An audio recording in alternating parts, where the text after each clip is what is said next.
早晨啊，早晨啊，朋友們，晨早流過嚟拍個盤。今朝同大家睇呢個單位呢，就叫做低密度屋苑。有朋友仔估到嘅就同我講聲啦。呢個單位實用就係509尺，竟然係可以做到3房嘅。嗱，咁我哋實地影啲櫥櫃嗰樣嘢都好新淨下㗎嚇，有使用痕跡咯，肯定。咁就有窗㗎，咁啊雜物架啊、水盤啊咩都齊。個廚房就基本上一個人煮飯咯，係咁㗎啦，小家庭或者一家3口、2口。咁呢個單位因為係低密度嘅。咁頭先問咗管理處阿姐咧，佢話車位咧就唔多嘅，但我見好多車都擺喺路邊嘅。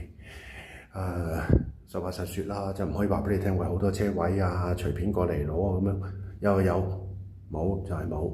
廁所係光廁嚟嘅，因為佢放咗抽氣扇喺度啦。咁就係即熄電水爐啦，唔使等，呢啲最好。見到嗱，最緊要咧睇單位咧，教大家座廁咧企唔企咧好緊要。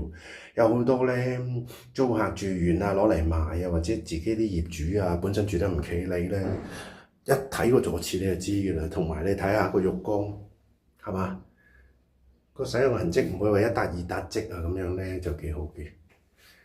咁就佢呢度嗰個每一個角落頭嗰啲面積唔算大，但係好老實講咧，佢就係個積係好靚咯。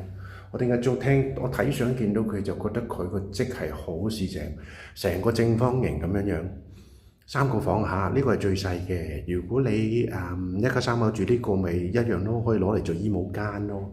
另外2間房就 very good 啦，very good。點解咧？嗱，佢個窗台唔算特別大㗎嚇，咁你睇間房咧，老實放張雙人床。OK， 嗱你望翻出去嗰個低密度，係咪好正啊？係咪好正先？嗱，冇開燈㗎，堅冇開燈㗎。咁就有圍牆、有管理、有剩，使用痕跡無法避免㗎啦，係無法避免嘅，係嘛？一個雙人床，做一個正常衣櫃，或者一個單人床，再加一個書台，加個衣櫃。咁係咪好實用先？嗱，重新係509尺嘅嚇死你！主人房啦，驚唔驚？驚唔驚？